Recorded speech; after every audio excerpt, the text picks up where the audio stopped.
Founded at the turn of the 20th century, Blackton was a freedom colony in southern New Mexico formed by black settlers hoping to escape the Jim Crow South.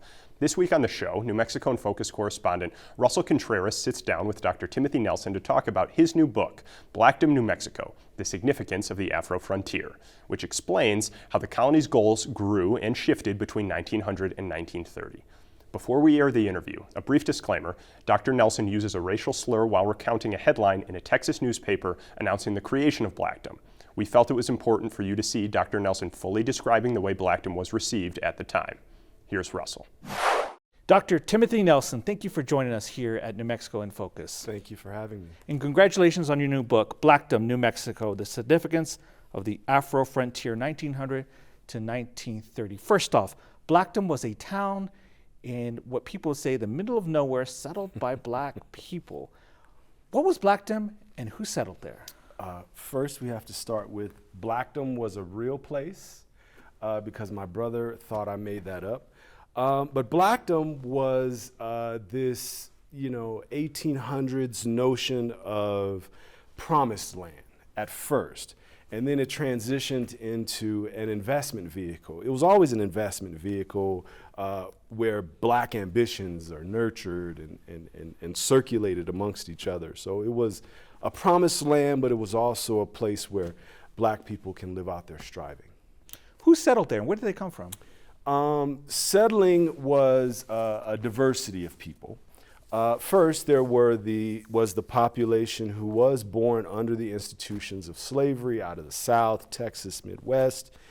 And then you had a few cohorts come through. Some were the ultra literate black folks who were traveling from New York to California and stopped in Blackdom because of what they had heard about it in the Crisis magazine or in the black press. You had a lot of women, also including women who were on the homesteads themselves as well. So there was a diverse population of black folks. Now, in the early 1900s, we're just one generation removed from enslavement. And at this time, black people had some options to migrate to various places. Why did some choose Blackdom? Mostly because it was a territory. So in a territory, the normal Jim Crow laws don't necessarily apply in the same way. So crossing over from a Texas, for example, into New Mexico was generally considered Jim Crow free, but in the local folklore or agreements, gentlemen agreements, the Pecos River was the end of the Jim Crow line, and I can go through that a little bit later too. But so Blackdom is located 5 miles west of the Pecos, and so it's the place where you end up with people who are not just black, for example, but people who cannot claim whiteness. Mm. And where was it located in terms of modern day towns? Modern day, okay, we'll talk about modern day. Dexter, New Mexico is directly east 5 miles. North, you have 20 miles north is Roswell. 20 miles south is Artesia. 80 miles, 60 miles is Carlsbad. So basically that 285 line from Roswell into Carlsbad. You mentioned in the book that this was the coming together of black Americans from other cities across the country, but there's also another encounter of black people from Latin America, or a place that used to be part of Mexico. Who were these people and how did they form Blackdom? How much time do we have? When we're talking about Blackdom, I contextualize it as Mexico's northern frontier. And so what you end up with are people who are black indigenous, black Mexicanos. It's just it's an intersection of blackness happening in Blackdom, including some Irish immigrants who are also integrated into the family. So what directly do you want me to answer about the population? When they came together, was there an encounter of some sort? Did they see each other as one, or were there cultural differences? Generally, they came together because of their consciousness. One of the things was church was very important. and then you had a military background. So if you have this in your background or in your family, it ends up being part of how we begin communing. And then you have the Black Freemasons. So within those institutions, you have a lot of community help, apprenticeships, when people come in and it's their first time and they want to learn how to farm, for example. So it's a community of people who are nurturing the different identities that are going on there. And it's mostly around the consciousness that they maintain within. You mentioned lack of Jim Crow laws, de facto, but there's also lack of infrastructure, a lot of lack of water. What was life like in Blackdom when it first started? A lot of times people talk about droughts because that is the common folklore about Blackdom. I just went there last week and there is water there now. Let's say 100 years ago there were droughts. There were other ways to maintain your homestead besides simply farming, for example. So you can invest in a desert homestead by going into Roswell or into Artesia and working as a maid, a cook, and a porter. Well, you appear in those spaces as the help, but when you come back to Blackdom, you're the landowner, you're the peace officer, you're the court. The farming did work by statehood, 1912. You had the Negro Thanksgiving, for example, and it was this big banquet where you had a Toastmaster who was Frank Boyer, and all of the food was provided by Blackdom Farms. So they were able to provide everyone with a regenerative agricultural society, but everyone weren't able to benefit from that. You mentioned that this was, in many ways, crafted as a Black utopia. Mm-hmm. There was a church, there were businesses, general stores, and all that. What were they seeking in creating this Black utopia? What was on their mind? Again, the diversity amongst them was this notion of frontier sovereignty. But the problem with sovereignty is everyone gets to decide how they're going to live out that particular sovereignty. So, for example, I'll give you an example. As they started, it was a regenerative agricultural society. So built around church and God and seed time and harvest. But once oil was found in New Mexico about 1909-ish, and commercial wells around 1922, Blackdomites started seeing their land or their space as a place of extraction. So that kind of changed what their motivations were amongst the different people. So as they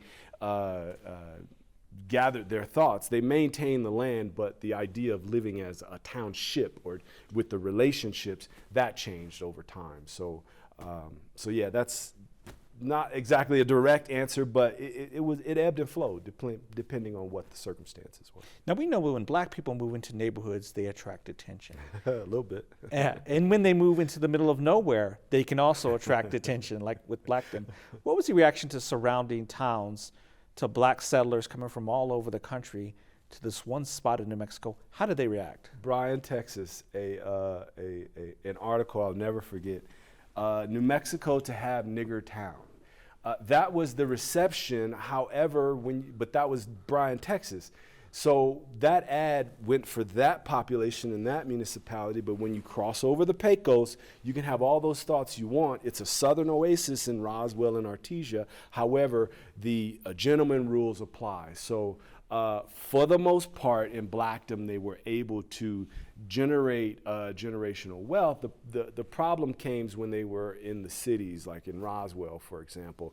When Blackdom children, when they mostly migrated out of Blackdom and into Roswell, for example, they went to the high school and were not able to get their diplomas, even though they completed all of their credits, for example. So that's where the pressure kind of built up, because part of Blackdom was to have a ranch in Blackdom, but also maintain yourselves in the cities. So some of formerly enslaved people, or the descendants of enslaved people, moved to Blackdom. Mm-hmm. Did some of the former Confederates move to the surrounding towns? What happened there? Oh yeah. That's what I mean by a southern oasis. Part of the homestead situation was you weren't allowed to own homestead land if you had taken up arms against the United States. And so there were other ways that Confederates were able to get land. For example, the trains came in. Well, the trains come in, they get all kind, they get land in various different ways, and some are more nefarious than others. And so Confederates were able to get land by buying it and selling it from people who had originally homesteaded. Nimmie, for example, I believe Hagerman was one of the ones who donated 40 acres in order for the Goss Institute, which was named for a Confederate at first, before it became Nimmie.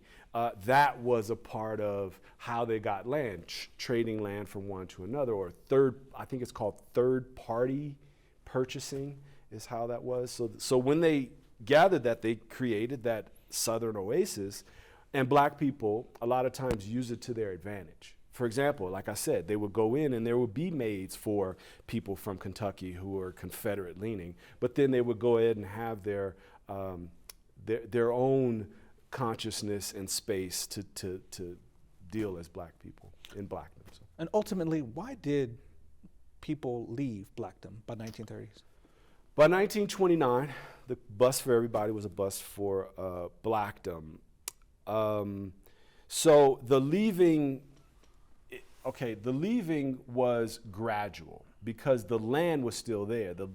There was never a point where they just simply sold off their land and then left. What happened was, because they were already leasing the land by 1919, and after 1919, the landmass grew exponentially, they were already leasing it and living in Roswell, Albuquerque, Tucson, Detroit, Atlanta, wherever they moved to, they were still able to receive their royalties. So 1929 was when it was, or 30s, it was about the time it was depopulated, but the land was still important to the community as part of, continuing extraction, because they got oil royalties into the post-World War II era. So a lot of people continued the extraction even after. So about 1929 is about the case. In our final 60 seconds we have, why is Blackdom important today when we look back and dissect it?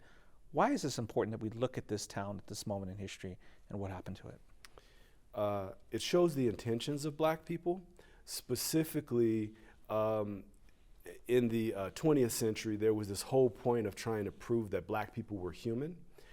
This helps us to easily look back and see how human they were, and look that it wasn't just about surviving out in the desert. It was about thriving, finding place of opportunity and ambition, and looking at black folks as whole human beings. And that's what this book does. It helps you to see throughout time a developed and nurtured consciousness and intellectualism.